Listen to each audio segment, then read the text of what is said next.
ஸ்ரீமத் ராமானுஜர் மணிமண்டபம் அழகாக காட்சியளிக்குது. இந்த என்ட்ரன்ஸ் பாருங்கள், ரொம்ப அழகாக டெக்கரேட் பண்ணியிருக்காங்க. சுற்றிலும் மலைகள், கிழக்கு தொடர்ச்சி மலைத்தொடர்கள், அதுக்கு நடுவில் 4 பக்கமும் பெருமாள் சன்னதி அமைச்சு நடுவில் ராமானுஜருக்காக பிரத்யேகமான மணிமண்டபம் சேலத்தில் எருமாபாளையம் அப்படிங்கிற வில்லேஜில் பண்ணியிருக்காங்க. ரொம்ப ரொம்ப அழகாக, ரொம்ப நேர்த்தியாக, ஒவ்வொரு சிற்பங்களும் கண்ணை கவரும் விதமாக அமைக்கப்பட்டிருக்கிறது. இந்த என்ட்ரன்ஸில் வரையும் பாருங்கள், ஒவ்வொரு தூண்களும் எப்படி டெக்கரேட் பண்ணியிருக்காங்க அப்படின்னு. ஒவ்வொரு தூண்களும் எல்லா இடத்துலையுமே அழகான சிற்பங்கள், யாழி, அன்னபக்ஷி, ரொம்ப அழகாக இருக்குது. ஸ்ரீராமானுஜர் தன்னுடைய சிஷ்யர்களுடன் காட்சியளிக்கிறார். ஸ்ரீமந்த் கூரத்தாழ்வான் இருக்கார், ஐம்பொன் சிலையும் இருக்குது.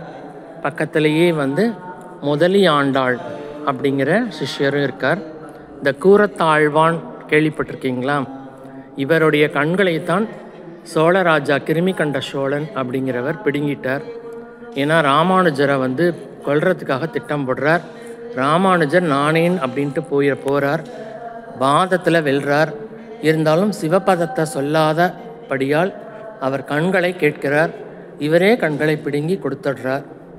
அந்த கூரத்தாழ்வானுடைய சிலை இங்கே காட்சி அமைக்கப்பட்டுள்ளது.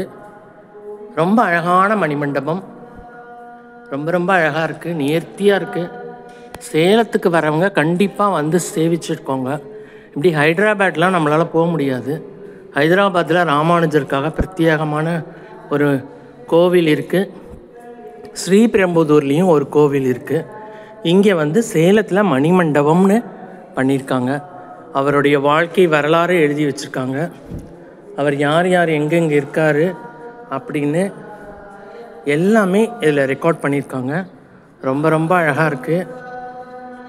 ரொம்ப மனசுக்கு நிறைவாக இருக்கக்கூடிய ஒரு கோவில் அப்படின்னா இந்த ராமானுஜர் டெம்பிள் சொல்லலாம். இங்கே மணிமண்டப சேவைகள் இருக்குது பாருங்கள். தினசரி நித்திய பூஜைக்கு 3000 ரூபாய் கொடுக்கணும். கோபூஜைக்கு 2000 ரூபாய். பக்தர்களின் பிரார்த்தனைகளுக்கு கோபூஜை செய்ய விருப்பப்படும் பக்தர்கள் 2000 செலுத்தி கோபூஜை செய்து கொள்ளலாம். அன்னதானம் இருக்குது.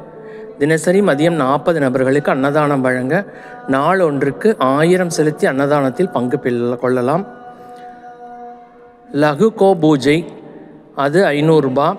பிரதிவாரம் செவ்வாய் வெள்ளிக்கிழமைகளில் மாலை 5 மணிக்கு கோபூஜை நடைபெறும். செவ்வாய் வெள்ளிக்கிழமையில் 5 மணிக்கு இங்கே வந்தோம்னா கோபூஜை பண்ணிக்கலாம். கோ சேவை மணிமண்டபத்தில் உள்ள பசுமாடுகளுக்கு தினசரி தீவனத்திற்கு ரூ. 200 செலுத்தி கோ சேவை செய்யலாம்.